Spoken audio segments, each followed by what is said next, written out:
Escucha, siente, disfruta. Radio Guadaira.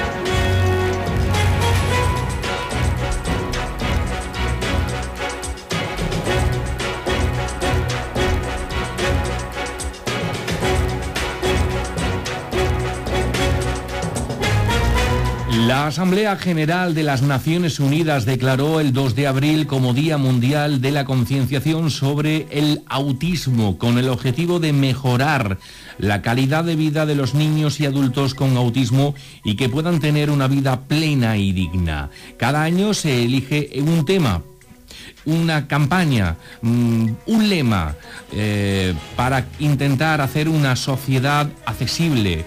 La Confederación de Autismo de España y la Confederación Española del Autismo han realizado pues diferentes actividades, organizan diferentes actividades a lo largo de esta jornada, lo vienen haciendo también desde hace unos días. Aquí en Alcalá de Guadaira se ha diseñado, programado una relación de actividades de las que les vamos a hacer referencia a lo largo de esta mañana aquí en la sintonía de Radio Guadaira. Para hablar de este Día Mundial sobre la concienciación del autismo, que habría que aclarar y dejar bien claro que no es una enfermedad, es un síndrome, un trastorno de la persona. En cuanto a este asunto también debemos hablar y dejarlo bien claro a través de la sintonía de Radio Guadaira. Por eso vamos a hablar con la directora de la Asociación Alcalareña de Educación Especial,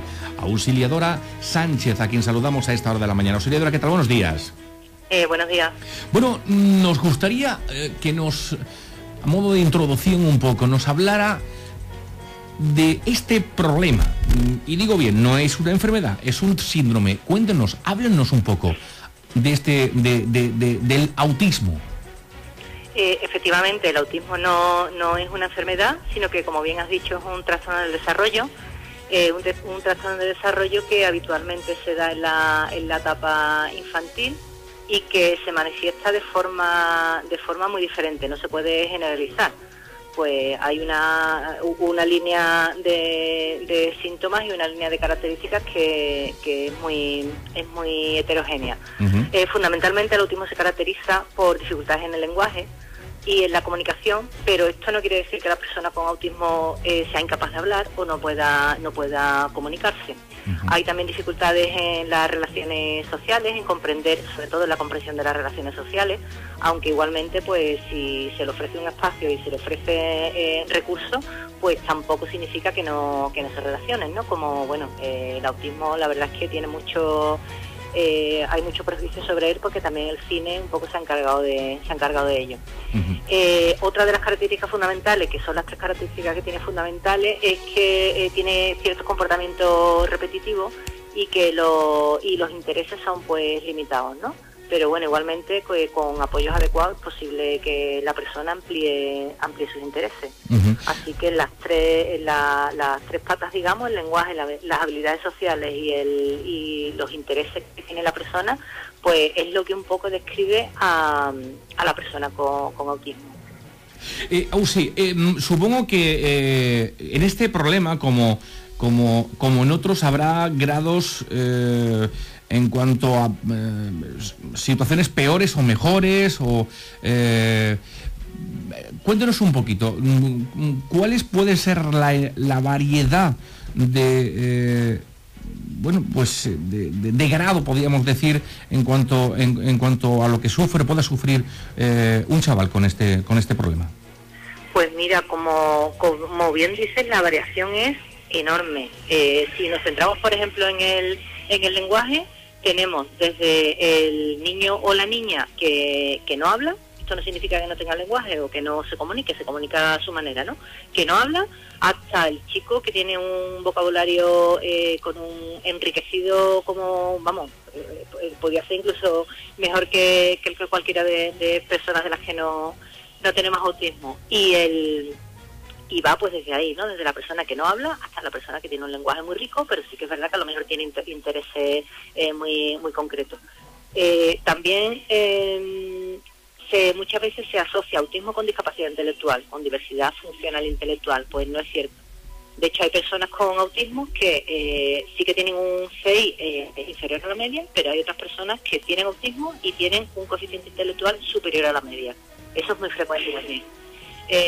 Con eso quiero decirte un poco pues la variedad que hay. Y lo complejo que debe ser también, ¿no? Para su propio tratamiento, ¿no? Muchísimo. Ahí sí que es verdad que cuando hablamos de diversidad funcional, nosotros trabajamos con personas, no trabajamos ni con síndromes ni con enfermedades, sino que cada persona tiene unas características específicas y necesita unos apoyos concretos. Y en el caso de las personas con autismo, pues igual. Cuanto mejor conozcamos a la persona y mejor conozcamos a su entorno, más fácil es de ofrecerle los apoyos y que esa persona pues pueda desarrollarse de forma lo más normalizada posible. ¿Cuándo se comienzan a ver los primeros síntomas? Cuando algún niño pueda tener este síndrome. ¿Cuándo un padre se empieza a dar cuenta de que puede su hijo tener algún tipo de problema y pueda estar relacionado con el autismo? Pues mira, aquí igualmente hay cierta variedad. Hay unos tipos de autismo que son de aparición más precoz y otros pues que son un poco más tardíos. Pero la norma habitual es sobre los 3 años. Hay niños incluso niños y niñas que terminan con un diagnóstico de autismo y empiezan pues con un desarrollo de lenguaje normal. Llega un momento en que ese lenguaje que han adquirido se pierde. Y igualmente pasa con las habilidades sociales. Tiene un desarrollo en las habilidades sociales normalizado, como cualquier niño de su edad, y llega un momento en que empieza a haber un retroceso. Hay otros niños que ya la familia en el primer año y medio, en los primeros 2 años, pues le nota algo raro.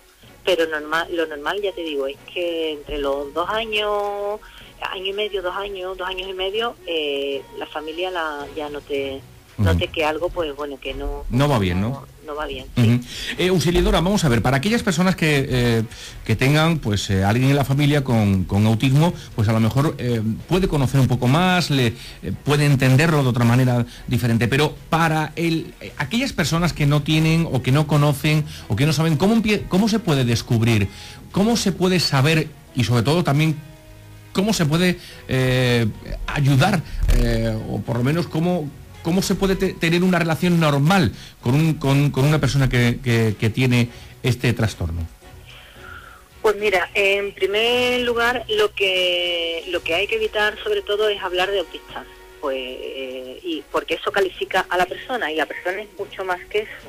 Entonces, pues, si fuéramos capaces de quitarnos esa etiqueta y hablar de personas que tienen autismo, como podemos hablar de personas que somos de una determinada forma, ¿no? Entonces, las personas que tienen autismo no son indiferentes y no viven en otro planeta, no viven aislados, sienten lo mismo que sentimos cualquiera de nosotros, ¿no? Entonces, las personas con autismo sí que se comunican. Lo que pasa es que hay que ofrecerles pues un ámbito en el que lo puedan hacer y hay que ofrecer apoyo. Estos apoyos van desde utilizar pictogramas, que son dibujos, o hasta, por ejemplo, no hacer bromas o no hacer chistes, porque ellos eso no lo entienden.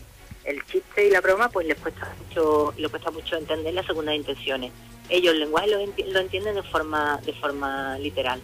Pero básicamente necesitaríamos ponernos y escucharlo, y así aprenderíamos a conocerlo, y sobre todo tener en cuenta que las personas no son autistas en sí mismas, las personas son muchas cosas y puede que tengan autismo, pero son muchas otras cosas.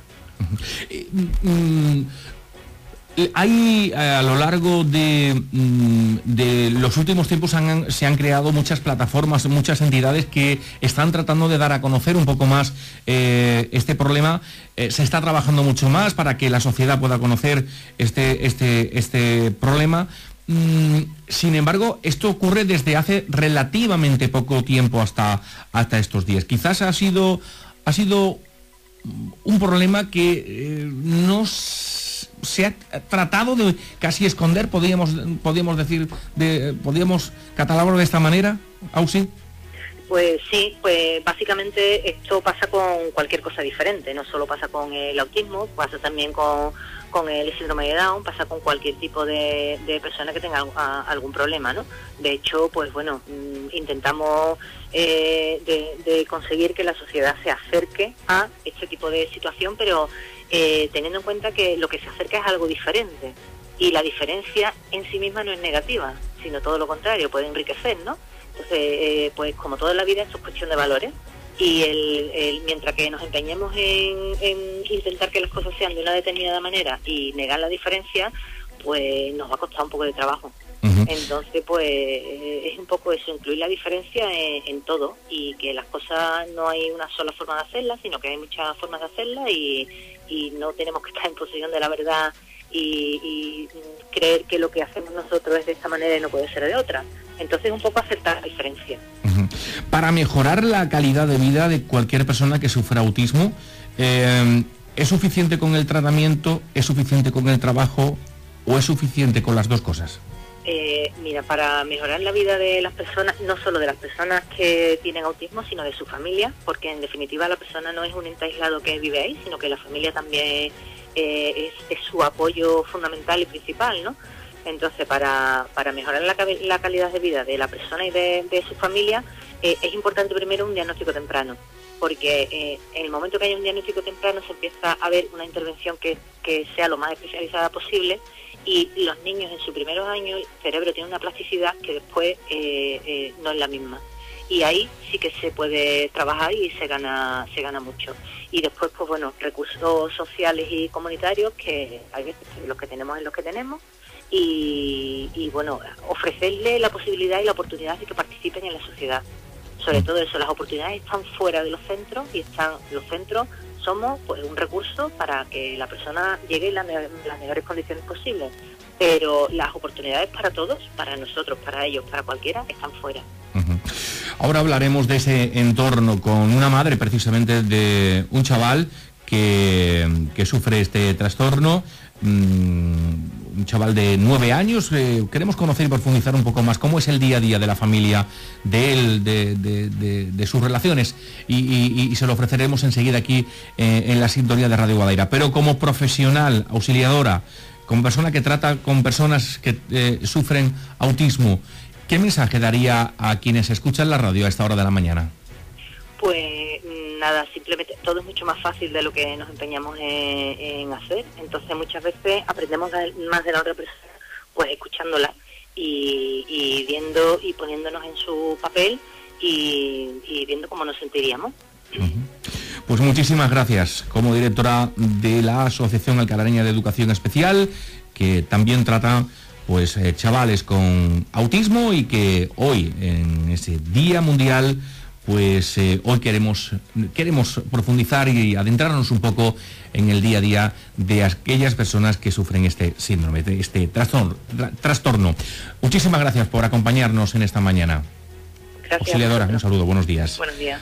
Bueno, como les digo, enseguida vamos a hablar con una madre de un chaval con 9 años, y queremos conocer un poco más sobre su historia. Radio Guadaira es tu música.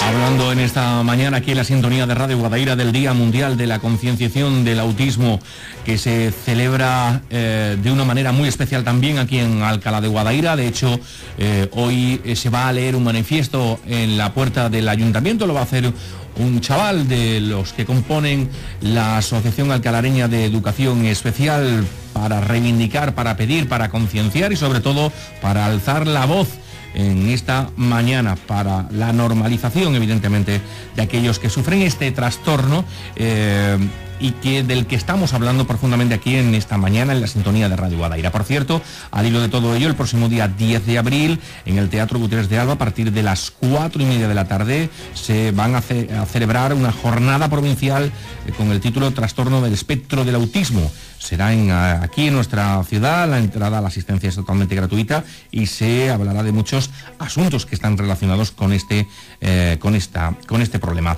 Hoy hemos estado hablando, como digo, con profesionales que nos han introducido un poco en este tema, pero también les adelantábamos que queríamos conocer desde dentro, desde la propia familia, que tanto tiene que aportar, que tanto tiene que decir, que tanto tiene que comentar al respecto. Y por eso hoy hablamos con una de esas madres. Se llama Paloma. Y la saludamos a esta hora de la mañana. Paloma, ¿qué tal? Muy buenos días. Buenos días. Bueno, usted tiene un hijo con 9 años. Sí.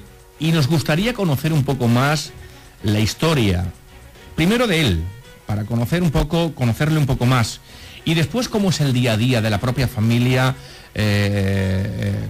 con este chaval. A mí me gustaría que nos contaras un poquito, Paloma, la historia de su hijo. Pues la historia, bueno, Guille es el segundo de mis hijos. Mi hija mayor va a cumplir 11 años. Se llevan muy poquito, se llevan 17 meses. Entonces, Guille, el mismo día de su cumpleaños, ya aquel día mi marido y yo nos mirábamos y decíamos, qué diferente es a Carmen. Veíamos que ya con un año veíamos que había algo que no funcionaba bien. Había algo que le pasaba. Era un niño feliz, y sigue siéndolo, un niño que abraza, que ríe, pero un niño que no hablaba, que no te mira a los ojos, que no jugaba con sus juguetes de forma normalizada. Un coche que rueda, un niño lo hace rodar, él los ponía todos seguiditos, uno detrás de otro, como en fila. Ya había cosas que nos alarmaban. Nunca habíamos pensado en autismo, era para nosotros, creo que casi para todo el mundo, como el gran desconocido. Entonces ya empezamos a dar un poquito palos de ciego, a preguntar, empezamos a toparnos, porque la historia mía yo creo que es muy significativa, porque casi con todas las madres con las que coincidimos casi que en lo mismo, madres y padres, que te ves muy solo, no sabes para dónde tirar, y cuando hablas con la pediatra te dice, espérate, es muy pequeño, vamos a ir viendo en las revisiones, vamos a esperarnos a que tenga más edad. Nosotros, como fuimos muy persistentes, mi hijo con 2 años ya estaba diagnosticado. Mi hijo con 2 años ya la pediatra le hizo un test que es muy sencillo, que cualquier padre puede sacar por internet, y cualquier pediatra debe de hacerlo en las revisiones para descartar también, que se llama el MCHAT, y a través de ese test, que son preguntas que le hacen al niño y preguntas que le hacen a los padres, se puede ir viendo si el niño tiene algún tipo de que está dentro del espectro del autismo. En el caso de nuestro hijo fue así, y lo primero que nos dijeron fue que si nos podíamos poner en contacto con Autismo Sevilla, que era, digamos, el centro de referencia, y que ellos nos hicieran una evaluación del niño, y aún así ellos nos llevaban a atención temprana y a la USMIS, que es psiquiatría infantil, ¿vale? Entonces, a partir de ahí era todo esperar. Con Autismo Sevilla fue muy rápido, desde que pedimos cita hasta que el niño tuvo el diagnóstico pasaron 3 meses, porque había lista de espera. Aquello me impactó mucho, que hubiese lista de espera, y que no fuera rápido. O sea, después de la Inmaculada, me acuerdo perfectamente de la fecha, a final de febrero, principios de marzo más o menos. Entonces, también nos vimos ahí, fue todo muy seguido, porque Guille empezaba el cole en septiembre. Entonces, en marzo tenía yo que ver, teníamos su padre y yo que ver dónde metíamos al niño, en qué cole, y qué iba a necesitar él, con un diagnóstico de autismo encima de la mesa. Entonces, Marco Zamora, tuvimos la suerte que fue él el que nos valoró a Guille, porque entonces él estaba en evaluación y diagnóstico, que es ahora mismo el director de Autismo Sevilla, un grandísimo profesional. y él fue el que nos dijo que Guillermo no podía estar en un aula ordinaria, tenía que estar en un colegio, pero en un aula específica. Ese es el primer problema que nos encontramos, que en Alcalá de Guadaira no había aula específica.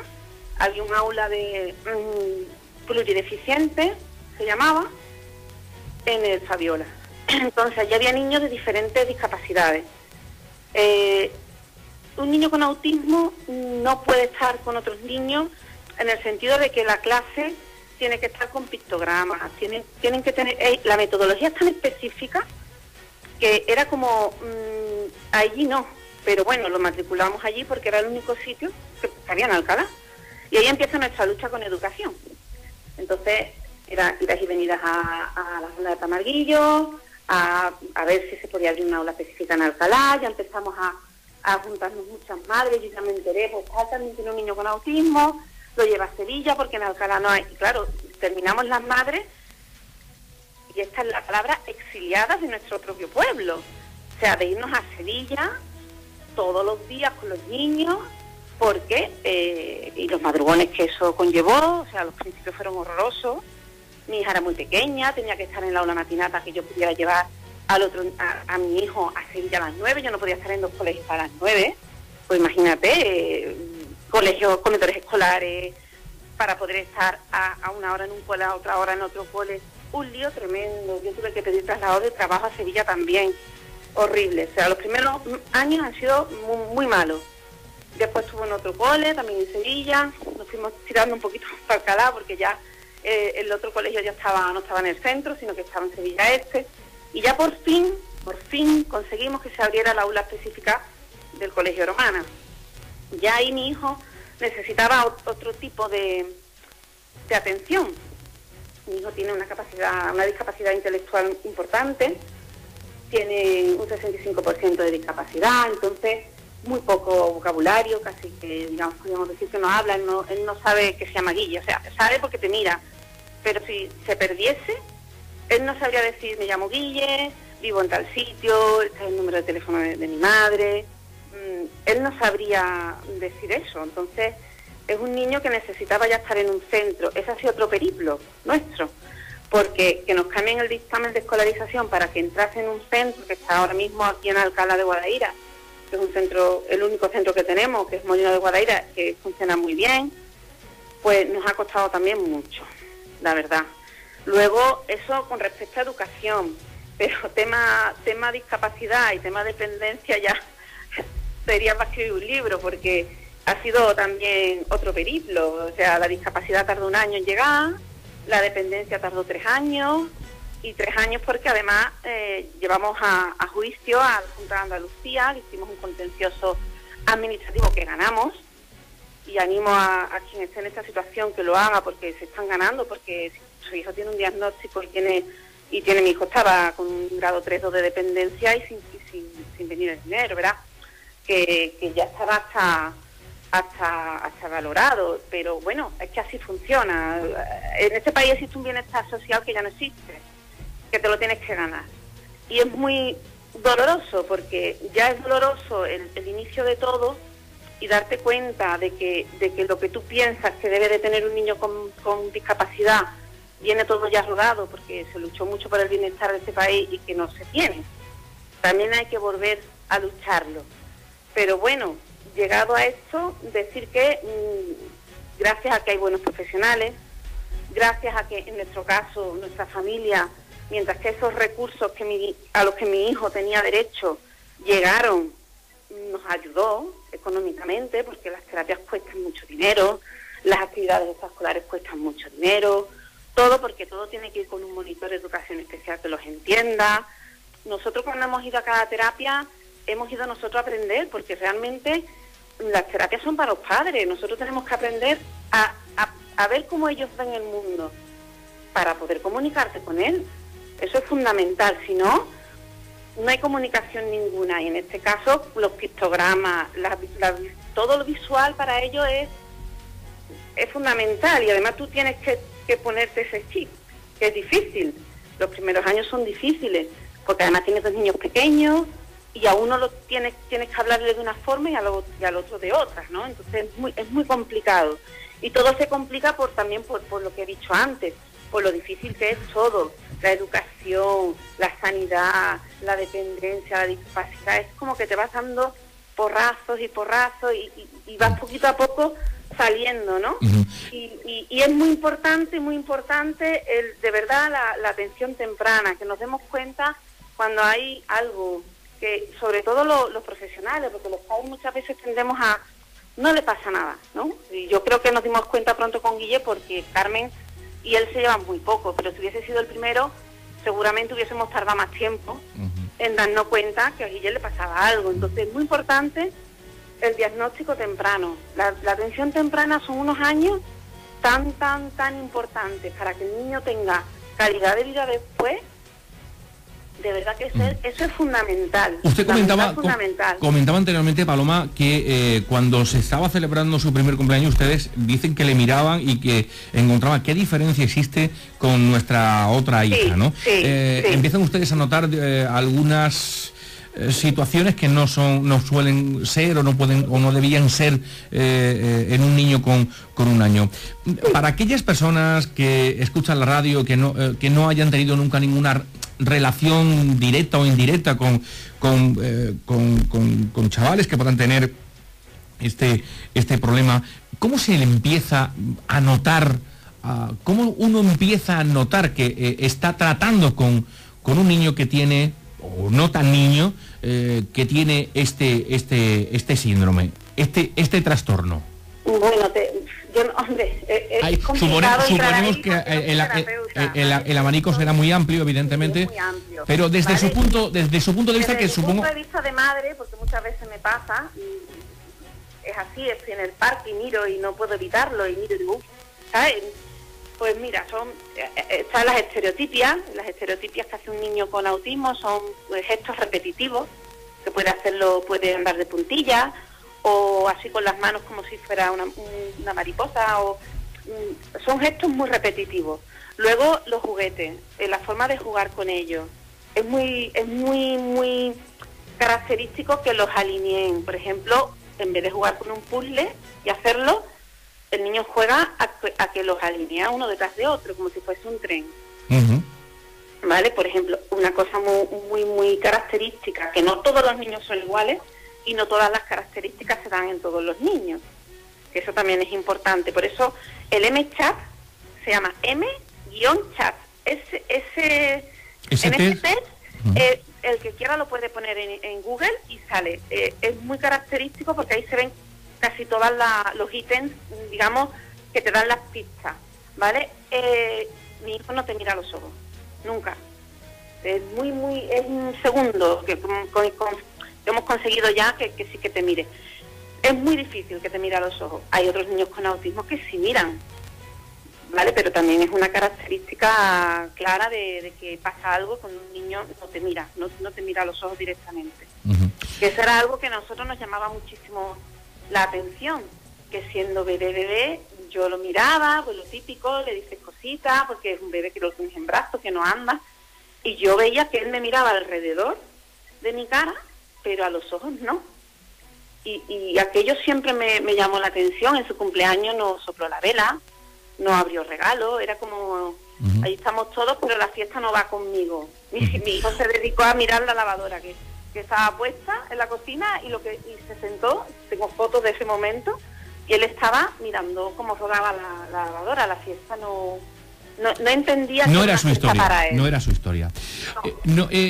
Paloma, ¿cómo afronta la familia su relación de pareja, su relación familiar con el resto de su hijo? En aquellos entonces ya tenía una hija mayor. Esto, pues, ¿cómo se asume desde lo más profundo de la familia? Pues es muy difícil. Es muy difícil y yo particularmente, si tengo que hablar de mi familia, tengo una suerte enorme. Una suerte enorme, también será por el carácter que yo siempre he tenido, que quien me conoce sabe cómo soy, que soy de siempre los problemas de frente y venga, soluciones. Lloras durante 3 días, pero así, porque en ese momento es un mazazo cuando te dicen que tu hijo tiene autismo. y necesitas eso, echarlo para afuera, y es de verdad que es como un duelo. O sea, el hijo que tú piensas que tienes se te muere, es así de duro. Yo lo viví así y he hablado con muchas madres que también lo han sentido así, y tienes que enfrentarte a que tienes un hijo que tú creías que conocías y que no conoces, y que tienes que aprender de cero con él, que tiene 2 años y que tienes que aprender de cero con él. Y esos 3 días me sirvieron a mí para verlo así, a mi marido también, que los dos lo vimos así, como te lo estoy diciendo, y a continuación hablamos con la familia, y la familia apoyándonos desde el primer momento, y como te he dicho antes, económicamente, porque es muy caro todo, y para que el niño evolucione rápido, con 2 años que teníamos, que era la suerte también de todo tan rápido, había que invertir esos recursos que daba bienestar social, mientras que venían y no, pues entre la familia, entre todos, para adelante. Y muy bien en ese sentido, todos a una, todos saben cómo es Guille, incluido su hermana, desde muy pequeña sabe cómo le tiene que hablar, sabe que es pausado, sabe que tiene que coger el pictograma, cuando no le dibujamos, o sea, él todo lo que sea visual lo entiende muy bien, y a nosotros como relación de pareja yo creo que nos ha hecho más fuertes todavía. Y con todo esto, Paloma, ¿cómo se afronta el futuro? Ya no solo de la propia familia en conjunto, que como bien nos está diciendo, pues camina con fuerza, firme ante el problema, pero desde su punto de vista, ¿cómo es el futuro de Guille? ¿Cómo se lo imagina usted? En eso estamos. Las terapias siguen. La terapia ambulatoria es también lo siguiente, es decir, llega una edad en que ya la terapia en sala, lo que se hace dentro de las asociaciones, dentro de todos los sitios que hay con terapias aquí en Alcalá, que es muy buenos sitios para hacer terapia con los niños.